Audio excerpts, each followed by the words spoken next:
தமிழ்நாட்டின் கும்பகோணம் அருகே ஞானத்தின் உச்சியாக உயர்ந்து நிற்கிறது சுவாமிமலை முருகன் கோவில். முருகப்பெருமானின் 6 படை வீடுகளில் 4வது படை வீடு இந்த புனித தலம். இதனை மக்கள் அன்புடன் ஞானமலை என்றும் அழைக்கிறார்கள். ஒரு நாள் சிவபெருமான் தனது மகன் முருகனை அழைத்து, ஓம் என்ற பிரணவ மந்திரத்தின் உண்மையான பொருள் என்ன என்று கேட்டார். அதற்கு முருகன், இந்த ஞானத்தின் பொருளை அறிய தகுதியான ஆசான் வேண்டும் என்று கூறினார். அந்த நிமிகத்தில் முருகன் ஆசானாக மாற தந்தை சிவபெருமான் சீடனாக மாறினார். சுவாமிமலையின் உச்சியில் முருகன் ஆசனத்தில் அமர, கீழே சிவபெருமான் நந்தியுடன் சீடராக இருந்து பிரணவ மந்திரத்தின் ஆழ்ந்த ஞானத்தை பெற்றார்.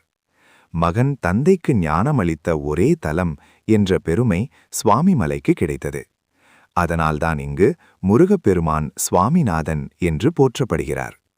இந்த கோவிலின் 60 படிகள் தமிழ் மொழியின் 60 ஆண்டுகளை குறிக்கின்றன. இங்கு மனமாற வேண்டி வழிபட்டால் ஞானம், கல்வி, தெளிவு மற்றும் வாழ்க்கையில் சரியான வழி கிடைக்கும் என்று பக்தர்கள் நம்புகிறார்கள். ஞானத்தின் உச்சி சுவாமிமலை. அங்கு அருள் புரியும் சுவாமிநாதன் நம்மையும் ஞான பாதையில் நடத்துவார்.